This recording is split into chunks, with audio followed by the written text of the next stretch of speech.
we're going to be performing the algae toxin and water test. We have already completed step 1, collecting our water sample. Now for step 2, we are going to set up our test materials. So we're going to open this and set it gently. And then we're going to take our cassette and we are going to open it.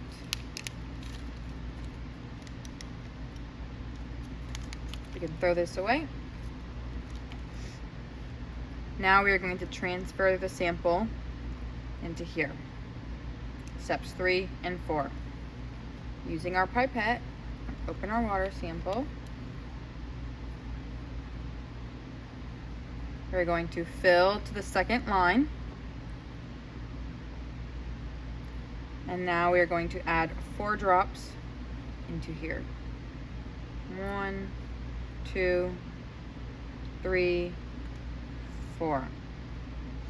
And we are going to remove any excess liquid into your container or into the trash. Set that down for now. We're going to close this and lightly shake it for about 5 seconds.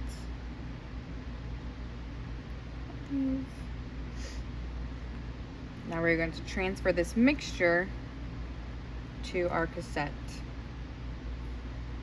So again, we want to suck up all of the liquid. There's not that much liquid in there, so you don't have that much. And then we're going to apply 4 drops.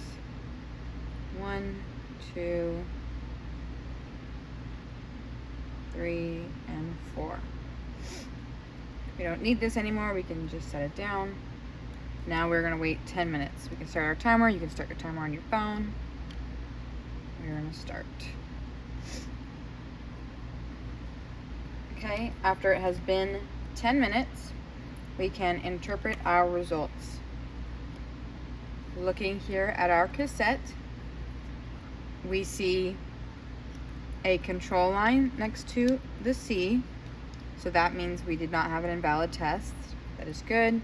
And then we can see that we have a line here. A visible test line means that there is no toxin detected. This is a safe water sample. If you were to have no line at the T, that would be an unsafe water sample.